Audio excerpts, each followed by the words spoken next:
بسم اللہ الرحمن الرحیم۔ السلام علیکم۔ ارشاد باری تعالیٰ ہے، جس نے کسی مومن کو جان بوجھ کر قتل کیا اس کا ٹھکانہ ہمیشہ کے لیے جہنم ہے۔ اللہ کی ناراضگی، اس کی لعنت اور اس کے لیے عذاب عظیم ہے۔ رسول اللہ صلی اللہ علیہ وآلہ وسلم نے فرمایا، کبیرہ گناہوں میں سب سے بڑا گناہ کسی انسان کا قتل کرنا ہے۔ جس نے کسی جان کا قتل چھری یا چاقو کے ساتھ کیا تو فرشتے جہنم کی وادیوں میں ہمیشہ اس کو اسی چھری کے ساتھ مارتے رہتے ہیں۔ وہ ہمیشہ آگ میں رہتا ہے اور وہ میری شفاعت سے محروم ہے۔ اگر کسی شخص نے کسی جان کو بلندی سے گرا کر قتل کیا تو فرشتے بھی ہمیشہ اس کو بلند ترین چوٹی سے جہنم کی وادی میں گراتے رہیں گے۔ قتل کرنے والے جہنم کے کنویں میں محسوس ہوں گے۔ اگر کسی نے رسی کے ساتھ خودکشی کی اور مر گیا تو ہمیشہ جہنم میں لٹکا رہے گا اور اللہ کی رحمت سے محروم رہے گا۔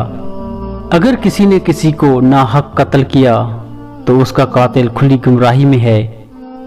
فرشتے اس کو ہمیشہ آگ کی چھریوں کے ساتھ ذبح کرتے رہیں گے، اور جب بھی وہ اس کو قتل کریں گے تو اس کی خلق سے تار خول کا سیاہ خون بہے گا، پھر وہ خون اس میں لٹایا جائے گا۔ عبدالآباد تک یہی اس کی سزا ہوگی۔ علماء کرام فرماتے ہیں کہ اپنا حمل ضائع کروانے والی عورت کی بھی یہی سزا ہے۔ ارشاد باری تعالیٰ ہے، اور زندہ درگور کی جانے والی بچی سے پوچھا جائے گا کہ تو کس گناہ میں قتل کی گئی۔ رسول اللہ صلی اللہ علیہ وآلہ وسلم نے فرمایا، گرایا جانے والا بچہ قیامت کے دن لایا جائے گا، جس کی آواز بجلی کی کڑک جیسی ہوگی، اور وہ مدد کے لیے پکار رہا ہوگا کہ میں مظلوم ہوں۔ پھر وہ اپنی ماں کے پاس لایا جائے گا اور کہے گا، اے رب، اس سے پوچھئے کہ اس نے مجھے کیوں قتل کیا۔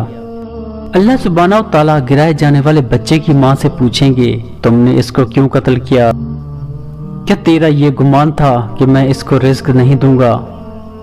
بے شک میں کسی نفس کا ناحق قتل حرام قرار دیا تھا۔ اے فرشتو، اس عورت کو داروغہ جہنم مالک کے سپرد کر دو، جو اس کو جب الاحزان میں قید کر دے گا، جہاں فرشتے اس کو سخت عذاب دیں گے، کیونکہ وہ وہی کرتے ہیں جس کا ان کو حکم دیا جاتا ہے۔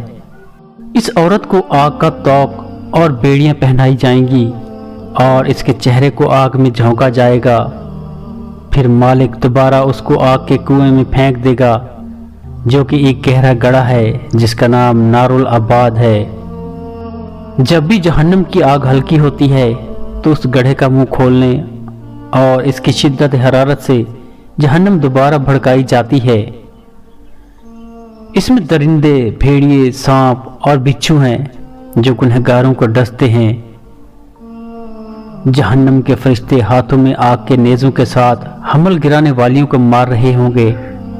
ایسی عورتیں اس گڑھے میں 50,000 سال تک عذاب کا شکار رہیں گی، اور اس کے بعد اللہ جل شانہ کوئی فیصلہ فرمائیں گے۔ رسول اللہ صلی اللہ علیہ وآلہ وسلم نے فرمایا، اللہ کے نزدیک سب سے زیادہ بڑا گناہ کسی نفس کا ناحق قتل کرنا ہے، یہاں تک کہ ایک چڑیا جس کے ساتھ انسان کھیلتا ہے اور وہ اس کھیل کی وجہ سے مر گئی، یا اس کو بغیر حاجت کے قتل کر دیا گیا، تو وہ قیامت کے دن اس حالت میں حاضر ہوگی کہ اس کی چنگھاڑ بجلی کی کڑک کی مانند ہوگی، اور وہ کہے گی، اے رب، اس سے پوچھو کہ اس نے مجھے بلا ضرورت عذاب سے دوچار کر کے قتل کیوں کیا۔ اللہ سبحانہ و تعالیٰ فرمائیں گے کہ میں تیرا حق لوں گا۔ مجھے اپنی عزت اور جلال کی قسم، جس ظالم نے بھی جس قدر ناحق ظلم کیا، میں اس کو سخت عذاب سے دوچار کر دوں گا۔ پھر اللہ تعالیٰ فرمائیں گے، میں حساب لینے والوں کا بادشاہ ہوں، آج میں کسی پر ظلم نہیں کروں گا۔ مجھے اپنی عزت و مرتبے کی قسم، آج ظالم کے ظلم سے تجاوز نہیں کیا جائے گا۔ اگر کسی نے ہتھیلی کے ساتھ تماچا مارا، یا کونی کے ساتھ مارا، یا ہاتھ کے ساتھ مارا، آج میں بے جان لکڑی سے بھی سوال کروں گا،